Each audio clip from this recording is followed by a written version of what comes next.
अस्सलाम वालेकुम स्टूडेंट्स, कैसे जी आप सब ठीक ठाक हैं। चलिए लास्ट लेक्चर के अंदर हम डिस्कस कर रहे थे, एक तो चैप्टर 2 के कुछ क्वेश्चंस हमने किए थे पास पेपर्स के, गालबन तकरीबन 6 से 7 क्वेश्चंस थे, और उसके बाद चैप्टर 3 का एक क्विक ओवरव्यू हमने डिस्कस किया था। आज हम उसी को डिटेल में डिस्कस करने जा रहे हैं। Chapter 3 planning and risk assessment, कल भी हमने डिस्कस किया जी लास्ट लेक्चर के अंदर के रिस्क असेसमेंट क्या है, कि आप यहाँ पर देख रहे होते हैं कि जो भी काम हमने परफॉर्म करना है उससे एसोसिएटेड रिस्क क्या क्या हो सकते हैं जी। मिसाल के तौर पे हमने बाइक पे कहीं जाना है या गाड़ी पे कहीं जाना है, तो रिस्क एसोसिएटेड क्या क्या है। अल्लाह ना करे यहाँ पर कोई एक्सीडेंट हो जाता है, तो आप कहते हो इस तरीके से प्लान करो कि रिस्क इस तरह का मिटिगेट हो जाए जी। फ्यूल एक्सपेंस बहुत बढ़ जाएगा, आपने कहा जी अगर गाड़ी पे जाते हैं फ्यूल बहुत ज़्यादा लगेगा, रिस्क है। आपने कहा जी इसको रिड्यूस कैसे किया जा सकता है, हमने कहा जी ऐसा करो बाइक पे चले जाओ, और अगर बिल्कुल पास ही जाना तो पैदल चले जाओ, ताकि फ्यूल कॉस्ट भी इंक्रीज ना हो, डांट भी ना पड़े। ठीक है जी। तो रिस्क असेसमेंट आप करते हैं कि भाई जो भी काम परफॉर्म करने जा रहे हैं उससे एसोसिएटेड इश्यूज क्या क्या हैं जिसकी वजह से आपको प्रॉब्लम आएगी। Now planning and risk assessment in audit, आप कहते हैं जी रिस्क को असेस करो, एनालाइज करो कि ऐसा तो नहीं है आप ऑडिट परफॉर्म करने जाओ तो पता चले कि जी आपने जो ऑडिट कंडक्ट किया वो ऑडिट अप्रोप्रिएटली कंडक्ट ही नहीं हुआ, and you must plan it accordingly, ताकि रिस्क जो आपने एनालाइज किए थे उसके मुताबिक ही प्लान कर रहे हो। अब प्लानिंग सबसे पहले यहाँ हमने पढ़नी है, प्लानिंग एंड ऑडिट ISA 300 है जी। ये स्टैंडर्ड आपको स्पेसिफाई करता है कि जी ऑडिटर का ऑब्जेक्टिव है to plan and perform the audit in an efficient manner, in an effective way. ठीक है जी, एफिशिएंटली आपने ऑडिट परफॉर्म करना है, ताकि ऐसा ना हो कि जी आप ऑडिट परफॉर्म कर लो और एंड पे पता चले कि जी ऑडिट तो किसी काम का ही नहीं किया। यहाँ पर अक्सर लोग, हम पाकिस्तान की एग्जांपल दें तो अक्सर सिचुएशंस आपको इस तरह की मिलती हैं कि जी लोग काम को प्लान नहीं करते, सिर्फ परफॉर्म करना स्टार्ट कर देते हैं। सिर्फ परफॉर्म करें तो उसकी सिचुएशन में या उस तरह के इश्यूज कैसे अराइज हो जाते हैं फिर कि आपने प्लान नहीं किया, तो इसकी वजह से प्रॉब्लम क्या आ रही है। हम कहते हैं जी सबसे बड़ी प्रॉब्लम ये आती है कि हैपहैज़र्डली चल रहे होते हैं, यानी रैंडमली बस अच्छा ये ऐसे कर दो, अब यहाँ से ऐसे कर दो, ये इस काम को ऐसे कर दो। तो अगर प्लान ना किया हो तो इसकी वजह से प्रॉब्लम्स क्रिएट होना शुरू हो जाती हैं। अक्सर जगहों पे आप बिल्कुल डेड एंड पे पहुंच जाते हैं कि यार इसके आगे तो रास्ता ही कुछ नहीं है, अब शायद यहीं से वापस जाना पड़े। ठीक है, ये इस तरह से एक पाथ है जहां पर आप चलते जा रहे हैं और आपने अभी तक सोचा ही नहीं था कि भाई हमने जाना किस तरह से। अगेन किसी जगह का ट्रिप हो और आपको रास्ता ना आता हो, तो अब अगर आप किसी ऐसी जगह से जाना शुरू हो गए जहाँ रास्ता आपको पता ही नहीं है और आपने कोई गूगल मैप्स या इस तरह की सर्विस भी यूज़ नहीं की, तो अब क्या होगा, वहाँ पर हो सकता है एंड पे जाकर 200 किलोमीटर एंड पे जाकर पता चला कि जी यहाँ से तो रास्ता ही नहीं है, अब वापस जाना पड़ेगा। तो अब यहाँ पर सबसे बड़ा इशू क्या है, प्लान किया जाना चाहिए। कोई भी काम प्लान कर लो ताकि वो काम इफेक्टिवली और एफिशिएंट मैनर में परफॉर्म हो सके। इफेक्टिव से मुराद ये कि उसकी आउटपुट जो है वो अप्रोप्रिएट हो। ऐसा ना हो कि जी आप काम कर लें और वो इफेक्टिव ही ना हो काम। आपने कहा जी मैंने बहुत मेहनत की है, लेकिन पता चला जिस काम पे मेहनत कर रहे थे वो तो एक्सेल ने 1 मिनट में कर देना था। ठीक है जी, जैसे मिसाल के तौर पे एक्सेल के अंदर आपने यहाँ पर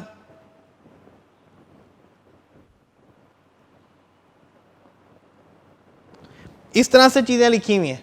अब यहाँ पर अगर आपको तरीका नहीं आता था, यानी ये सारे सेल्स के अंदर अलग अलग डाटा लिखा हुआ है, आपको सॉर्टिंग का डायरेक्ट फॉर्मूला नहीं लगाना आता, तो अब एक बंदा यहाँ पर क्या कर रहा होगा, वो यहाँ पर 1 अलग से यहाँ से उठाकर कॉपी करके तो यहाँ पर प्लेस कर रहा होगा, 2 यहाँ से कॉपी करके यहाँ पर पेस्ट कर रहा होगा, 3 यहाँ से कॉपी करके यहाँ पेस्ट कर रहा होगा। इफेक्टिव तो ना रहा। और ऐसी मेहनत का क्या फ़ायदा जो एक्चुअल में सिंपल काम से हो सकती थी, सिंपल एक क्लिक से हो सकती थी, उस पर आपने इतना टाइम लगा दी। बात समझ आ रही है। तो अब ऑडिट के केस में भी कहा जाता है कि भाई आपने इसको इफेक्टिव मैनर के अंदर परफॉर्म करना है। ISA 300 is written primarily in the context of recurring audit, कि भाई आपने इस ऑडिट जो स्पेसिफिक है, ये स्टैंडर्ड जो है स्पेसिफिकली उन ऑडिट्स पर अप्लाई करना है जो रिकरिंग है। लाइक पहले आपने ऑडिट परफॉर्म कर लिया हुआ, आपके पास थोड़ा प्रीवियस नॉलेज है ऑफ द क्लाइंट। अगर प्रीवियस नॉलेज नहीं है तो ज़रूरी नहीं है कि आप ये वाला स्टैंडर्ड जो है इसको फुल फ्लेज फॉलो करें, क्योंकि डेफिनेटली प्लानिंग तो वहाँ पर इस तरीके से हो रही होगी कि पिछले साल हमने ऐसे किया था तो इस साल इसको और बेहतर कर लेते हैं। अब पिछले साल की इन्फॉर्मेशन ही नहीं है तो रिकरिंग ऑडिट चूंकि नहीं है, ये फर्स्ट ईयर ऑडिट है आपके पास, तो ऐसी सिचुएशन के अंदर ISA 300 प्राइमरीली इसको डिस्कस नहीं करता, लेकिन डेफिनेटली यहाँ पर उसके कुछ पॉइंट्स आ रहे होते हैं। Additional consideration in an initial audit engagement are separately identified to. जी, जब आप इनिशियल ऑडिट इंगेजमेंट्स की तरफ आएंगे कि पहली ऑडिट इंगेजमेंट है तो उसके जो पॉइंट्स हैं वो स्पेसिफाई किए हुए अलग से। प्लानिंग के बेनिफिट्स क्या हैं, इसके साथ बेटा स्टार लगा लें, ये अक्सर एग्जाम में पूछा जाता है। अक्सर एग्जाम में पूछा जाता है कि प्लानिंग के बेनिफिट्स क्या हैं, what are the benefits of audit planning. यहाँ अक्सर क्वेश्चन आ जाता है what is audit planning and what are the benefits of performing audit planning या हैविंग ऑडिट प्लानिंग। तो आपने सबसे पहले बताना है कि जी ऑडिट प्लान करने का सबसे बड़ा फ़ायदा, एक तो कॉस्ट इफेक्टिव हो जाता है। देखें, कोई भी काम अगर प्रॉपरली प्लान किया हुआ ना तो कॉस्ट इफेक्टिव हो जाएगा। अब इसकी एग्जांपल अगेन आपके पास वही ट्रिप की ही आती है, या एक जगह से दूसरी जगह आपने मूव करना है, आप गूगल मैप्स खोलते हैं, वहाँ पर उसी लोकेशन का पिन पॉइंट यहाँ पर जो मार्क्ड लोकेशन है या पिन लोकेशन है वो यहाँ से डायरेक्शन के लिए आप ओपन कर लेते हैं। अब गूगल मैप आपको बताएगा 3 रास्ते जाते हैं, एक 13 किलोमीटर्स है but it will take 30 minutes, एक यहाँ पर 20 किलोमीटर्स है लेकिन वो सिर्फ आपके 15 मिनट लगेगा। अब आपने यहाँ पर आइडेंटिफाई करना है कि भाई 20 किलोमीटर लाइक रिंग रोड रास्ते जाना है या शहर के बीच में से जाना है। शहर के बीच में से जाओगे छोटा पड़ेगा लेकिन टाइम बहुत ज़्यादा कंज्यूम होगा बिकॉज ऑफ ह्यूज ट्रैफिक। लेकिन अगर यही रिंग रोड से जाते हो थोड़ा लेंथी है बट आप पहुंच जल्दी जाओगे। अब आपने यहाँ पर अपना ऑब्जेक्टिव डिफाइन करना है कि क्या हमने जल्दी पहुंचना है, ऐसा तो नहीं अफ्तारी का टाइम हो रहा है और आपने पहुंचना है, तो फिर आप कहोगे यार रिंग रोड रास्ते ही चले जाते हैं। लेकिन इन केस अगर आप कहते हैं कि नहीं हमने फ्यूल इकोनॉमी लेकर आनी है, फ्यूल एफिशिएंसी लानी है, फ्यूल सेविंग करनी है, तो ऐसी सिचुएशन के अंदर ज़्यादा अप्रोप्रिएट क्या है, हम कहते हैं जी फिर आप शहर में से हो जाए। डेफिनेटली यहाँ पर शायद फ्यूल कंजम्पशन थोड़ी ज़्यादा होगी बिकॉज ऑफ ब्रेकिंग, जी बार बार ब्रेक्स लग रही होंगी, तो हम कहते हैं फ्यूल एफिशिएंसी बेहतर नहीं होगी, फ्यूल कंजम्पशन थोड़ी ज़्यादा होगी, लेकिन अल्टीमेटली आपकी फ्यूल सेविंग ही हो रही है बिकॉज आप इतना ट्रैवल तो नहीं कर रहे। तो सबसे पहले नंबर पे आपका टाइमली बेसिस पे हो जाता है काम और कॉस्ट सेविंग है इस पे। फिर उसके बाद प्रॉपर अटेंशन आप उन एरियाज को दे सकते हैं जो इम्पोर्टेंट है। लाइक आपके सामने अक्सर सिचुएशन इस तरह की आ जाती है कि जी हमने प्लान किया काम और उसमें उन एरियाज को ज़्यादा फोकस किए जहाँ पर रिस्क ऑफ मिस स्टेटमेंट ज़्यादा है, risk of material miss statement ज़्यादा है, तो हमने कहा जी इसको प्लान इस तरीके से कर लिए कि अब हमें प्रॉब्लम ना हो। आपने कहा जी वेरी गुड। अब यहाँ पर चूंकि आपने डिवोट कर दिया appropriate attention to important areas, तो इससे ज़्यादा बेहतर तो काम ही कोई नहीं। तो ऑडिट प्लानिंग आपको इस चीज़ में काफ़ी हेल्प करती है, helping the auditor to identify and resolve potential problems on a timely basis. Timely basis पे आप अपना जो भी प्रॉब्लम्स हैं उनको रिजॉल्व कर सकते हो, ऑर्गेनाइज कर सकते हो ऑडिट को और मैनेज कर सकते हो कि वो इफेक्टिव और एफिशिएंट मैनर में हो। अब यहाँ पर इफेक्टिव और एफिशिएंट, वैसे आपने बचपन में पढ़ा होगा effective relates to the quality of output. Quality of output के जी जो आपने ऑडिट परफॉर्म किया वो कितना अच्छा था, कितने अच्छे तरीके से परफॉर्म किया, इफेक्टिव कितना है, इसका असर कितना है। तो हम कहते हैं असर उतना ही होगा जितनी इसमें क्वालिटी बेहतर होगी। इफेक्टिव वे में अगर परफॉर्म किया जा रहा है इट मीन्स कि ऑडिट प्रॉपरली सही तरीके से परफॉर्म हुआ। एफिशिएंट से मुराद क्या है, टाइमली। लाइक इफेक्टिव से मुराद क्वालिटी और एफिशिएंट से मुराद टाइमली मैनर। एक काम हो भी जल्दी गया और हुआ भी अच्छे तरीके से, तो इससे ज़्यादा बेहतर और कुछ भी नहीं हो सकता। अगर ऑडिट परफॉर्म करना है, टाइमली भी हो रहा है और अच्छे तरीके से हो रहा है, तो it's okay, effective and efficient manner. जी स्टाफ को अप्रोप्रिएट, जिनके पास एक्सपीरियंस है वो रिस्क भी एनालाइज कर रहे होते हैं और साथ ही साथ देख रहे होते हैं कि अब हमने यहाँ पर किस तरह के लोगों को लगाना है जो ये रिस्क रिड्यूस कर दें। जी, assisting in the selection of staff with appropriate experience to respond to anticipated risk and the proper assignment of work to them। जी, proper direction and supervision of staff और उनका काम रिव्यू भी हो रहा होगा। ये चीज़ें कब हो सकती हैं? जब आपने प्लानिंग की हो।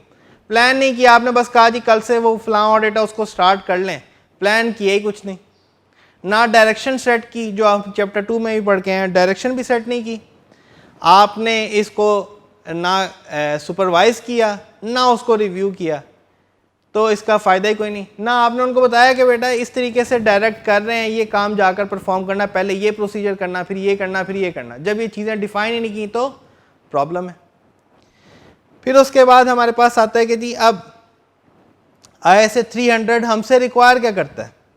वो कहता है कि जी आपने, चूँकि planning and audit of financial statement है ना स्टैंडर्ड, वो कहते हैं जी जब भी प्लान करो पूरी टीम को शामिल करो इसमें, ताकि सबको पता हो आप प्लान क्या कर रहे हो।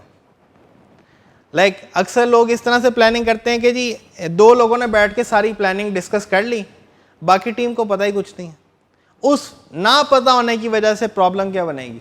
सबसे पहले नंबर पे बाकी जितना भी स्टाफ है, एंगेजमेंट टीम, वो कहेंगे कि जी हमें तो बताया ही नहीं था क्या कि आपने एक्चुअली करना क्या है और हमें क्या रोल्स असाइन किए गए हैं।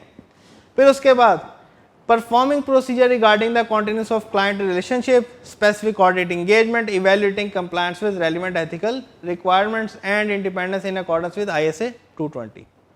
वो कहते हैं कि जी आपने जिस टाइम पर ISA 300 को फॉलो करना है तो उसने कहना आपसे कि जाके ISA 220 को भी फॉलो करो और उसके मुताबिक प्रोसीजर्स लगाओ कि आइदर हमने क्लाइंट को कंटिन्यू एक्सेप्ट करना भी है कि नहीं करना, क्या हम एथिकल रिक्वायरमेंट्स को मीट भी कर रहे हैं कि नहीं, कंप्लायंस उसकी है या नहीं है, और तीसरे नंबर पे क्या हम इंडिपेंडेंट हैं इस ऑडिट में। ISA 300 कहता है ये सारे प्रोसीजर्स भी परफॉर्म करके आपने प्लानिंग स्टार्ट करनी है। फिर agreeing the terms of engagement वाला स्टैंडर्ड, वो कहता है कि जी आपने ISA 300 ही आपसे रिक्वायर कर रहा है कि भाई आप इसको प्रॉपरली टर्म्स को एग्री करके तो उसके बाद प्लान करना स्टार्ट करें। Then overall audit strategy define करनी है आपने, और ओवरऑल ऑडिट स्ट्रेटजी में 3 बातें लिखी हुई हैं, scope, timing and direction. Scope से मुराद है क्या काम करना है, यहाँ पर 3 वर्ड्स लिखे हुए हैं, स्कोप, टाइमिंग एंड डायरेक्शन। क्या काम करना है, किस टाइम पे करना है और किन लोगों ने करना है। आसान वर्डिंग में क्या काम करना है, किस टाइम पे करना है और किन लोगों ने करना है और किस तरीके से करना है, वो डायरेक्शन के अंदर आ जाएगी कि कौन लोग कर रहे होंगे और किस तरीके से कर रहे होंगे, ये डिफाइन किया जाता है इन डायरेक्शन सेक्शन। वो कहता है कि जी ISA 300 स्पेसिफिकली रिक्वायर करता है ऑडिटर से कि वो ओवरऑल ऑडिट स्ट्रेटजी बताएं, जिसमें वो सेट करें कि भाई स्कोप क्या है काम का, टाइमिंग क्या है और कौन लोग और किस तरह से परफॉर्म कर रहे होंगे प्रोसीजर्स। जी, जिसकी बेसिस पर आपका पूरा एक ऑडिट प्लान डिवाइस किया जाएगा, ऑडिट प्लान डिवाइस किया जाएगा। जी, ऑडिट स्ट्रेटजी,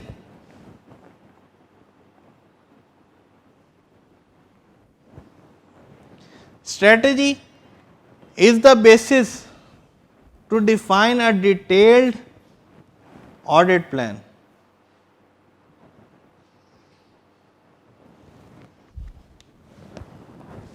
स्ट्रेटजी क्या है जी हमारी? हमने कहा जी स्ट्रेटजी से मुराद ये है कि बेसिक चीज़ें इसके अंदर बता दी। 4 दिन का ट्रिप है, हमने इस जगह पर जाना, इतना बजट होगा, हम इस तरीके से वहाँ जाकर रह रहे होंगे, 4 स्टार होटल ले लेंगे और फिर उसके अलावा हमने फ़लाँ जगह पर भी जाना है। ये तो था एक ओवरऑल स्ट्रेटजी। अब प्लान किया जाए कि कितने बजे निकलना है, यहाँ से किस जगह पहुँचेंगे। स्ट्रेटजी के अंदर हमने बेसिक चीज़ें जो थी, 4 दिन का ट्रिप और बाकी सारी चीज़ें जो भी मैंने बताई हैं, वो सारी स्ट्रेटजी का पार्ट थी। लेकिन जैसे ही आपने इसको डिटेल करना शुरू किया, भाई कितने बजे निकलना, उसने कहा जी सुबह 6 बजे निकलना है, मिसाल के तौर पे 6 AM। हमने कहा जी अच्छा सुबह 6 बजे निकलना है, फिर उसके बाद कहाँ जाएंगे, फिर उसके बाद कहाँ जाएंगे, किस तरह से हम परफॉर्म कर रहे होंगे, क्या बुकिंग करवा दी गई है या नहीं करवाई, बुकिंग कितने बजे करवाई जाएगी। तो ये सारी चीज़ें जो हैं जो हम डिटेल बनाएंगे इसी स्ट्रेटजी की बेस पे, that would be known as plan. Strategy यूँ समझें कि एक वाइड टर्म है और उसमें बहुत ज़्यादा चीज़ें आप डिटेल में नहीं बता रहे होते हैं। डिटेल में कहाँ पर आएंगी? In the plan. स्ट्रेटजी बनाएं ताकि आप मज़ीद हेल्प कर सकें in development of a detailed audit plan. फिर उसके बाद कहा जाता है कि जी अब यहाँ पर आपने ऑडिट प्लान बनाना है, उसमें आप बताएंगे nature, timing, extent of plan, risk assessment procedure and further audit procedures. यहाँ पर ये ऊपर तो साथ scope, timing and direction set करें। वो कहते हैं जी जब ऑडिट प्लान बना रहे तो डिस्क्रिप्शन देनी है आपने कि किस तरह से काम किया जाएगा, एक एक चीज़ यहाँ पे बताएं कि ये हमारे प्रोसीजर होंगे, हम इस तरीके से इस एरिया को रिव्यू कर रहे होंगे। लाइक यहाँ पर ऑडिटर से कहा गया कि जी आपने प्रॉपर्टी, प्लांट एंड इक्विपमेंट को ऑडिट के दौरान वेरीफाई करना है। एक टीम मेंबर की रिस्पॉन्सिबिलिटी लगा दी। अब उसको ये तो डिफाइन कर दिया गया था डायरेक्शन के अंदर कि भाई ये स्टाफ मेंबर जो है ये वाला काम देख रहा होगा, या ये वाली टीम जो है ये एसेट्स को देख रही होगी। फिर उसके बाद जब डिटेल में आए तो आपने कहा कि जी ये स्पेसिफिक काम प्रॉपर्टी, प्लांट, इक्विपमेंट की स्पेसिफिकली वेरिफिकेशन कि उसको जाके फिजिकली वेरीफाई करना है, उसके अंदर जो एडिशंस हो रही हैं उनको वेरीफाई करना है, उस पर क्या क्या प्रोसीजर लगाने हैं, वो सारा काम हम कहाँ पे कर रहे हैं? इन अ डिटेल्ड ऑडिट प्लान। वहाँ पर डिफाइन कर रहे हैं कि ये प्रोसीजर आपने जाकर परफॉर्म करने हैं। कोई क्वेश्चन है तो पूछ लें जी। फिर उसके बाद लास्ट थिंग है इसके अंदर, document the overall audit strategy and the audit plan including any significant changes made during the audit. Overall audit strategy को डॉक्यूमेंट करें और साथ ही साथ सिग्निफिकेंट चेंजेस अगर कोई हैं तो उनको भी इंक्लूड करें जी। Above requirements are discussed in detail as follows. इसके अंदर ये सारे पॉइंट्स आ रहे हैं जो भी हमने डिस्कस किए, वही सारे पॉइंट्स यहाँ पर चल रहे हैं। इंटरिम वर्सेस फाइनल ऑडिट को तो आज हम नहीं देख रहे होंगे, इसी पर एक क्विक ओवरव्यू करते हैं, इसको रीड करते जाएं, फिर मैं साथ साथ इसको एक्सप्लेन करता जाता हूँ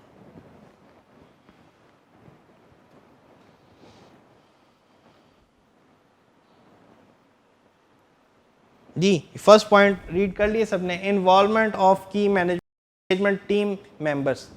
वो कहते हैं जी आपने एंगेजमेंट पार्टनर और other key members like senior, manager, supervisor, इन सबको आप एटलीस्ट इस टीम का पार्ट बनाएं, इस मीटिंग का पार्ट बनाएं कि जहां पर आप डिस्कस कर रहे हो प्लानिंग को जी। फिर उसके अंदर प्लानिंग और पार्टिसिपेशन इनकी करवाएं among team members to enhance the efficiency and effectiveness of audit. क्यों करवाई जा रही थी? ताकि हम इफेक्टिवनेस और एफिशिएंसी को बढ़ा रहे हैं। प्रीलिमिनरी एंगेजमेंट एक्टिविटीज़, ये वो एक्टिविटीज़ हैं जो एंगेजमेंट स्टार्ट होने से पहले ही स्टार्ट कर ली गई जी। बिफोर या at beginning of each audit engagement, before starting audit engagement या at the beginning of each audit engagement क्या करना है? उन्होंने कहा जी perform procedures required by ISA 220 कि जी ISA 220 के मुताबिक जो प्रोसीजर्स है क्वालिटी कंट्रोल के कि इसके ऊपर डायरेक्शन वगैरह सेट की जाए, लीडरशिप रिस्पॉन्सिबिलिटी सेट की जाए, ये बताया जाए कि किस तरह से हम काम को लेकर चल रहे होंगे, रिव्यूज़ किस टाइम पे परफॉर्म होंगे, वो सारी चीज़ें यहाँ पर डिस्कस करें जी। साथ ही साथ आप देखें कि क्या हमारी टीम इतनी काबिल है कि हम यहाँ पर उसके हवाले कर दें कि ठीक है जी आप यहाँ पर ऑडिट परफॉर्म करें। Is competent to perform the engagement and has capabilities including time and resources to do so. क्या एथिकल रिक्वायरमेंट्स के साथ कंप्लायंस कर रहे हैं या कर सकेंगे हम। फिर उसके बाद क्लाइंट इंटेग्रिटी को हमने कंसिडर कर लिया। ऐसा तो नहीं कि क्लाइंट जो है वो पहले से ही पता है कि मनी लॉन्ड्रिंग में इन्वॉल्व है और हम खुद भी चाह रहे हैं कि ठीक है जी हम भी इनका ऑडिट परफॉर्म करेंगे। अगर क्लाइंट इंटेग्रिटी नहीं है तो पहले सबसे उसको परफॉर्म किया जाए ताकि इस चीज़ से हम बच जाएं कि and does not have information that would lead it to conclude that the client lacks integrity, ताकि ये वाला पॉइंट हमारा रिजॉल्व हो जाए कि ऐसा तो नहीं है कि क्लाइंट में इंटेग्रिटी का जो फैक्टर है वो लैक करता है। अगर लैक करता है तो फिर आपने ऑडिट एक्सेप्ट ही नहीं करना जी। सिग्निफिकेंट मैटर्स आपने देख लिए करंट और प्रीवियस ऑडिट एंगेजमेंट में कि ऐसा तो नहीं है कि आपने उनके साथ काम किया और आपको पता चला हो कि नहीं ये लोग सही तरीके से काम परफॉर्म नहीं करते। क्या सिग्निफिकेंट मैटर्स कोई आइडेंटिफाई हुए हैं तो वो भी यहाँ पर बताए जा सकते हैं। एथिकल रिक्वायरमेंट्स के साथ कंप्लायंस, इसको आपने इवेल्युएट करना है इंक्लूडिंग इंडिपेंडेंस और understanding of the terms of engagement as required by ISO 210 वो आपने इस्टेब्लिश करनी है। प्लानिंग एक्टिविटीज़ क्या होंगी जी?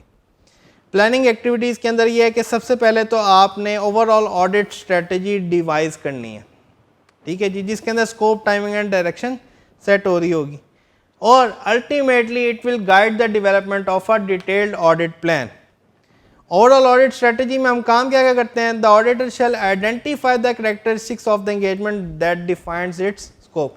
जी, कैरेक्टरिस्टिक्स ऑफ द एंगेजमेंट क्या है, हमने कहा जी कैरेक्टरिस्टिक्स से मुराद ये है कि ऑडिट किस साल का परफॉर्म करना है, किन फाइनेंशियल स्टेटमेंट्स का परफॉर्म करना है, इंटरिम फाइनेंशियल्स हैं, फुल ईयर फाइनेंशियल्स हैं। लाइक अक्सर ऐसा होता है कि हाफ ईयरली रिपोर्ट आपके सामने प्रेजेंट की जाती है कि जी इसको आपने ऑडिट करना है, अक्सर ऐसा होता है कि पूरे साल का है। तो अब यहाँ पर डिपेंड कर रहा है कि भाई कैरेक्टरिस्टिक्स ऑफ द एंगेजमेंट आपने आइडेंटिफाई करना है। एप्लीकेबल फाइनेंशियल रिपोर्टिंग फ्रेमवर्क क्या है, वो भी यहीं पर ही डिफाइन हो रहा होगा।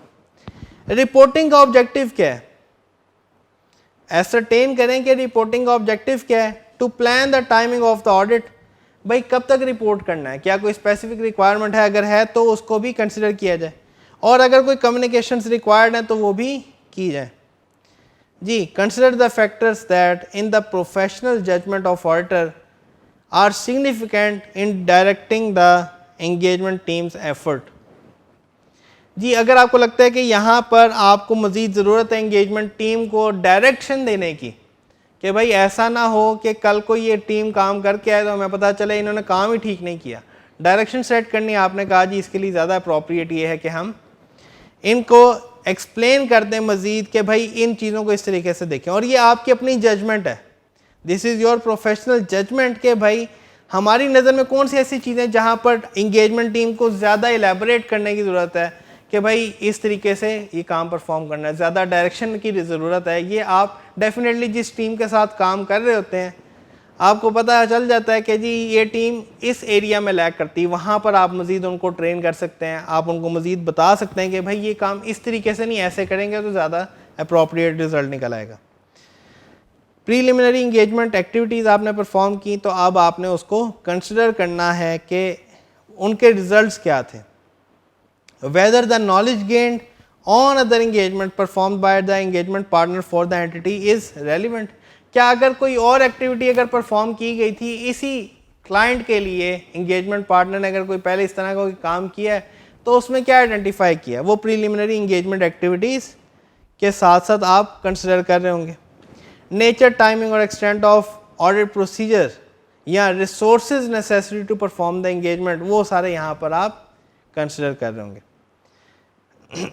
जी, ओवरऑल ऑडिट स्ट्रेटजी और ऑडिट प्लान ज़्यादा डिटेल में नीचे आ रहा है हमारे पास, इसको हम नेक्स्ट लेक्चर के लिए ही रख लेते हैं। कोई क्वेश्चन है तो पूछ लें जी, अदरवाइज यहीं पर ही हम क्लास को क्लोज करेंगे। जी बेटा, आप व्हाट्सएप पे भी मैसेज कर सकते हैं, इसके अलावा फ़ोन पर भी रब्ता करना चाहें, कोई इशू नहीं है। ईद की छुट्टियां अब आगे स्टार्ट हो जाएंगी तो डेफिनेटली आप तक मैसेज पहुंच गया होगा कि कब से कब तक की छुट्टियां हैं। उसके अलावा हमारी यूट्यूब के ऊपर जो वीडियोस इवन ईद के फ़ौरन बाद वाली भी हैं वो भी आ रही होंगी। पिछले 2 लेक्चर्स भी हमने इसी तरह से रिकॉर्ड, 3 लेक्चर्स एक्चुअली हमने पिछले इस तरह से मज़ीद रिकॉर्ड करवा दिए थे ताकि आपके लिए आसानी हो, आपको भी पता हो कि जी क्या पढ़ाया जा रहा है क्लास में और क्लास आपकी मिस ना हो रही हो। क्योंकि सिलेबस की जो आपका फ्रेमवर्क है या टाइमलाइन है वो काफ़ी स्ट्रिक्ट है। इस बार 2 ईदें बीच में आ रही होंगी तो इस वजह से काफ़ी छुट्टियां आ जाती हैं। तो इस वजह से कॉलेज ने यही प्लान किया था कि आपको मज़ीद फैसिलिटेट किया जाए। लेक्चर्स को हम बहुत ज़्यादा डिटेल में इस तरीके से ही पढ़ा रहे होंगे, कहीं पर भी ऐसा नहीं करेंगे कि जी टाइम कम है तो इस वजह से टाइम कम दिया जाए इस लेक्चर पे। तो इस वजह से ही हम मज़ीद एफ़र्ट कर रहे हैं। कोई क्वेश्चन हो तो बेटा ज़रूर पूछें आप, और बाकी एडवांस ईद मुबारक जी आप सबको। अल्लाह हाफ़िज़।